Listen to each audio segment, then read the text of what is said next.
사도신경 하시면서 우리의 신앙을 고백하겠습니다. 전능하사 천지를 만드신 하나님 아버지를 내가 믿사오며 그 외아들 우리 주 예수 그리스도를 믿사오니 이는 성령으로 잉태하사 동정녀 마리아에게 나시고 본디오 빌라도에게 고난을 받으사 십자가에 못 박혀 죽으시고 장사한 지 사흘 만에 죽은 자 가운데서 다시 살아나시며 하늘에 오르사 전능하신 하나님 우편에 앉아 계시다가 저리로서 산자와 죽은 자를 심판하러 오시리라. 성령을 믿사오며 거룩한 공예와 성도가 서로 교통하는 것과 죄를 사하여 주시는 것과 몸이 다시 사는 것과 영원히 사는 것을 믿사옵나이다. 아멘. 우리 다 함께 찬송가 299장 통합찬송가 418장 부르시겠습니다. 찬송가 299장 통합찬송가 418장입니다.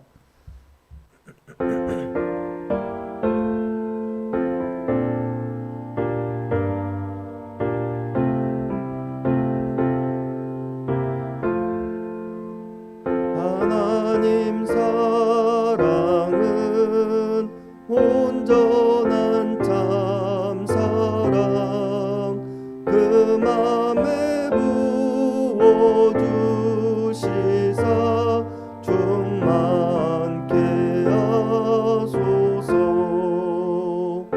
주님 참사랑 햇빛과 같으니 그 사랑 내게 비추사 뜨겁게 하소서.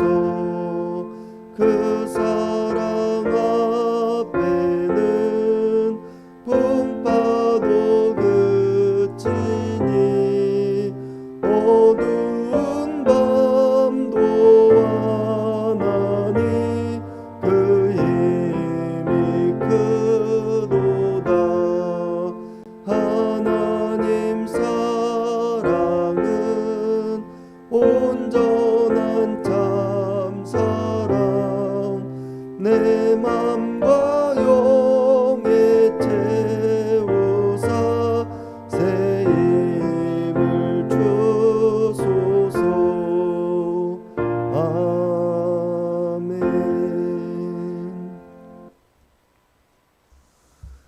오늘 우리에게 주시는 하나님의 말씀은 고린도전서 13장 8절에서 13절까지의 말씀입니다.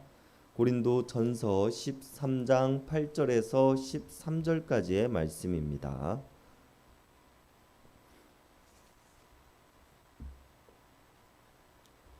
우리 한 절씩 교독하시겠습니다. 사랑은 언제까지나 떨어지지 아니하되 예언도 패하고 방언도 그치고 지식도 패하리라. 온전한 것이 올 때에는 부분적으로 하던 것이 패하리라. 내가 어렸을 때 말하는 것이 어린아이와 같고 깨닫는 것이 어린아이와 같고 생각하는 것이 어린아이와 같다가 장성한 사람이 되어서는 어린아이의 일을 보여더라. 우리가 지금은 거울로 보는 것 같이 희미하나 그때에는 얼굴과 얼굴을 대하여 볼 것이요 지금은 내가 부분적으로 아나 그때에는 주께서 나를 아신 것 같이 내가 온전히 알리라. 그런즉 믿음, 소망, 사랑 이 세 가지는 항상 있을 것인데 그 중에 제일은 사랑이라. 아멘. 바울은 이전 고린도전서 12장의 말씀을 통하여서 하나님께서 주시는 여러 가지 영적 은사들에 대해서 설명했습니다. 어떤 사람에게는 지혜의 말씀을, 어떤 사람에게는 지식의 말씀을, 다른 사람에게는 믿음을, 어떤 사람에게는 병 고치는 은사를, 또 어떤 사람들에게는 능력 행함을, 또 어떤 사람들에게는 예언함을, 또 어떤 사람에게는 영들을 분별함을, 또 어떤 사람들에게는 각종 방언을 말함을, 또 어떤 사람들에게는 방언을 통역하는 능력을 하나님께서는 성령님을 통하여서 주신다고 바울은 설명하였습니다.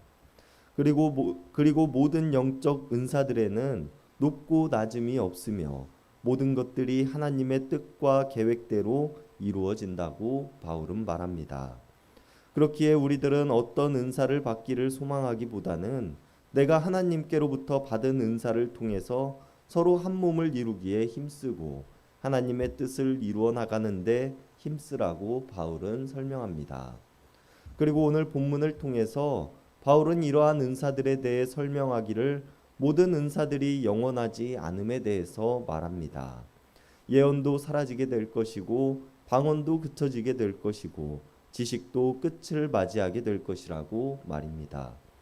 세상에는 하나님 한 분 외에 그 어떠한 것들도 영원한 것이 없으니 우리가 이 땅에서 생명을 다하고 그 존재가 사라지는 것처럼 하나님께로부터 받은 은사들 또한 사라져 버리게 된다고 말하고 있는 것입니다. 그런데 오늘 바울은 기록하기를 단 한 가지 영원히 사라지지 않는 것이 있음에 대해서 고린도 교회의 성도들에게 말하고 있습니다. 오늘 본문의 시작 8절에서 이야기하고 있는 사랑입니다. 그러면서 바울은 덧붙이기를 10절에서 온전한 것이 올 때 부분적인 것들은 사라진다고 말합니다. 그렇다면 바울이 앞서 이야기한 예언도 방언도 지식도 그 외의 다른 은사들도 모두 부분적인 것이라고 이야기하고 있다는 것을 우리가 알 수 있습니다. 영원히 사라지지 않는 사랑만이 온전한 것이라고 바울은 이야기를 하고 있는 것입니다. 그렇다면 우리는 왜 다른 은사들은 모두 부분적인 것이며 사라지는 것들이라고 이야기를 하는데 사랑만은 영원히 존재하며 사라지지 않는 것이라고 바울은 말하고 있는 것일까요? 사랑은 완전한 것이기 때문입니다. 요한일서 4장 8절은 선포하기를 하나님은 사랑이시라 라고 기록하면서 하나님의 본성은 사랑이심을 우리들에게 전합니다. 완전하신 하나님의 본성이 사랑이시기에 사랑은 완전하며 폐하여지지 않는다는 것을 우리는 기억해야 합니다. 그리고 우리가 사랑이야말로 완전하다는 의미를 이해하기 위해서는 당시 사용되어지던 사랑이라는 세 가지 개념을 우리가 이해해야 합니다. 아가페 사랑, 필리아 사랑, 에로스 사랑이 바로 그것입니다. 이것 말고도 다른 사랑의 개념도 많이 존재하지만 이 세 가지 개념의 사랑은 당시 헬라 문화에서 자주 사용되어지던 단어들로 에로스는 성적인 사랑을, 필리아는 우정과 가까운 개념으로 나에게 베풀어 준 것들에 대한 보답에 대한 사랑을, 아가페 사랑은 조건 없는 사랑을 이야기합니다. 그리고 오늘 바울이 이야기하고 있는 사랑은 아가페 사랑으로 하나님께서 우리들에게 베풀어 주신 조건 없는 사랑이야말로 완전한 것이며 사라지지 않는 것이라고 이야기를 하고 있는 것입니다.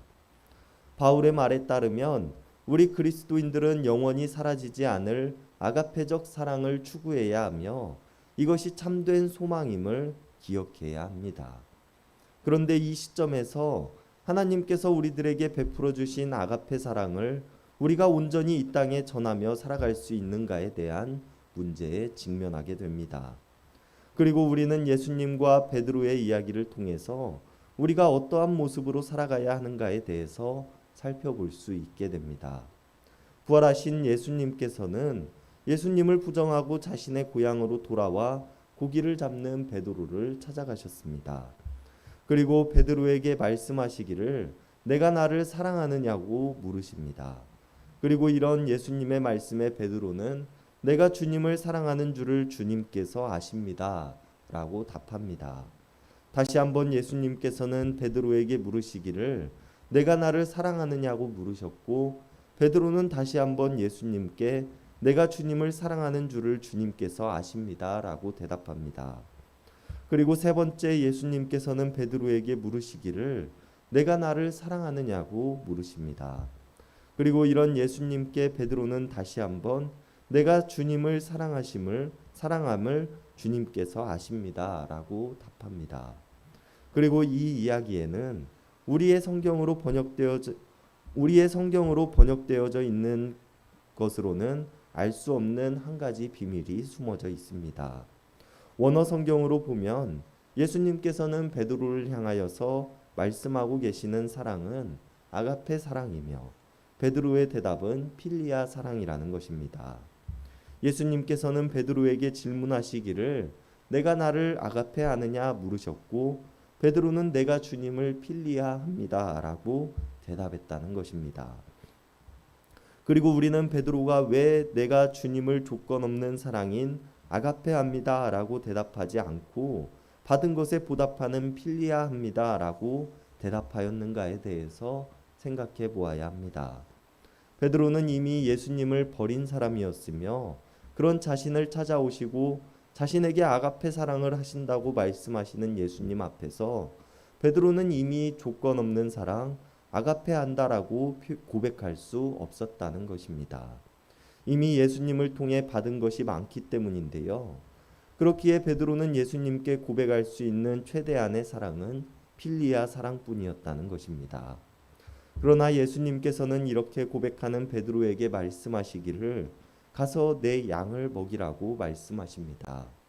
내가 너에게 아가페 사랑을 보여주었듯이 내가 나에게 아가페 사랑을 돌려달라고 말씀하시는 것이 아니라 내 양들, 즉 아직 복음을 전해 듣지 못한 사람들, 또 아직 진정한 사랑을 경험하지 못한 사람들에게 그것들을 전해주라고 말씀하고 계신다는 것입니다.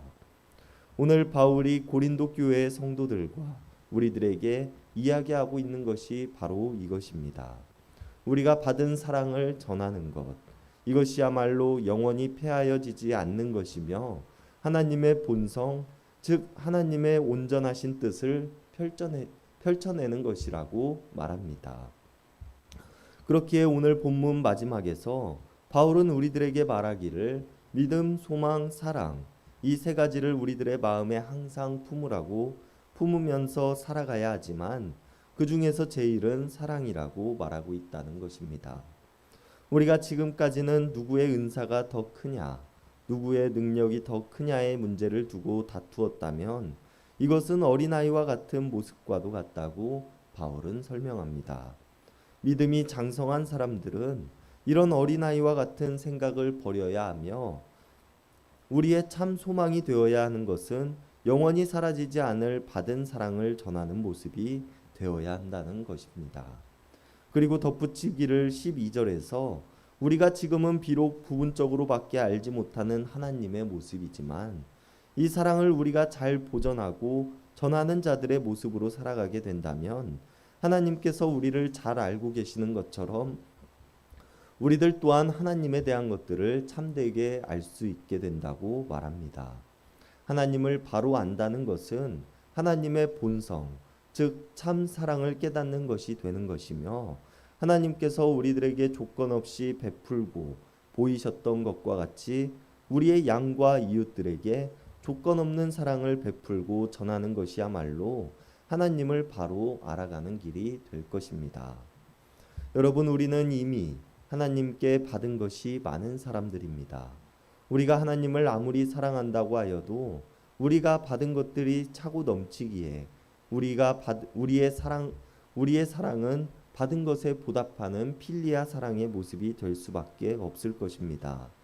그럼에도 우리가 하나님을 사랑하기를 끝까지 해내므로 또 우리의 양들에게 받은 사랑을 온전히 전함으로 우리가 한 몸을 이루게 될 것이고 하나가 될 것이며 하나님의 기쁨이 되는 자의 모습으로 살아갈 수 있게 될 것입니다. 우리가 오늘 말씀을 기억함으로 우리를 먼저 사랑하신 하나님께 감사하는 마음으로 또 내 이웃과 교회와 세상에 그 사랑을 전하는 자들의 모습으로 살아갈 수 있기를 바랍니다. 기도하시겠습니다. 먼저 우리를 사랑하사 우리의 모든 것들을 사랑하시는 하나님 감사를 드립니다. 그러나 우리는 받은 사랑이 많은 자들임에도 불구하고 받은 것들을 이 땅에 잘 전하고 있는 모습으로 살아가고 있는지 돌아봅니다. 우리는 여전히 더 많은 사랑, 더 많은 복을 바라며 살아가고 있는 모습은 아닌지요. 이런 우리들을 용서하여 주시옵소서. 우리가 하나님께서 보여주신 아가페 사랑의 모습으로 온전히 살아갈 수는 없을지라도 참 사랑이신 하나님의 본성을 따라 이 땅에 큰 사랑을 전하는 자들의 모습으로 살아가게 하여 주시옵소서. 우리의 소망과 기쁨이 다른 은사와 능력보다 사랑에 있게 하시고 우리의 만족과 채움이 하나됨에서 드러나는 삶이 되게 하여 주시옵소서. 언제나 우리를 사랑하시며 다할 수 없는 은혜로 채워주신 하나님께 감사를 드리며 우리를 구원하신 예수님의 이름 받들어 간절히 기도드렸습니다. 아멘. 이 시간 우리가 우리 개인을 위한 기도, 이웃을 위한 기도, 교회를 위한 기도, 세상을 위한 기도하는 시간 갖도록 하겠습니다.